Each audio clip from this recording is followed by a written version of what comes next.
So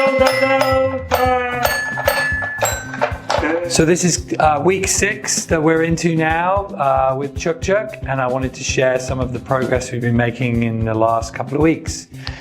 And today I'm going to talk more about his communication. As you know, when he first arrived here, he was non-verbal and was not able to, say words or indicate his needs to us. And so we've been trying to think about what we're going to do about that. So one of the programs that we wanted to teach him, which we felt would be a good thing for him to learn, was how to point.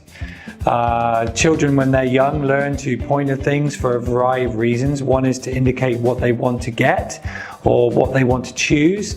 And they also use pointing as well as a way to communicate socially, to reference things and show you things that they're interested in. So we wanted to teach Chuk Chuk to start by just pointing to things that he would like, so that when we could ask him to make a choice or to indicate the things that he might like, this would be a skill that perhaps we felt he could learn quite quickly. So in this first video, you'll see us just basically right at the beginning process, that what we do is we've got something he wants, which is the iPad, and we basically show him how to hold his fingers with the point.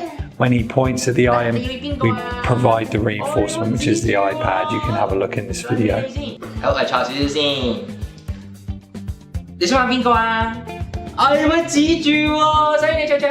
Once he's practiced that for some time, we had some additional items on the table that he might need to avoid pointing at, so he's pointing in the right place.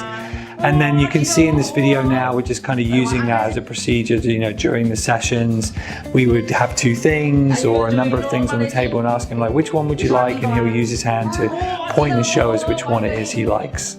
We've also been trying to work on his language, which as you've seen in previous videos, has been a challenge. I want to review back to a video we took a while ago just to show how he was with his verbal imitation skills. That means when we make a sound or we say a word and we want him to copy what we say, what does he do? And you can see in this video, he doesn't really know what to do. He might touch his mouth. He doesn't know how to produce the sound or know what we want him to do. So one of the things we wanted to do with this problem is we wanted to take our imitation program that you've seen from previous weeks, where we've been teaching him to clap his hands or touch his tummy or put his hands up, to having to copy things that are more likely to be a bit more relevant to speech.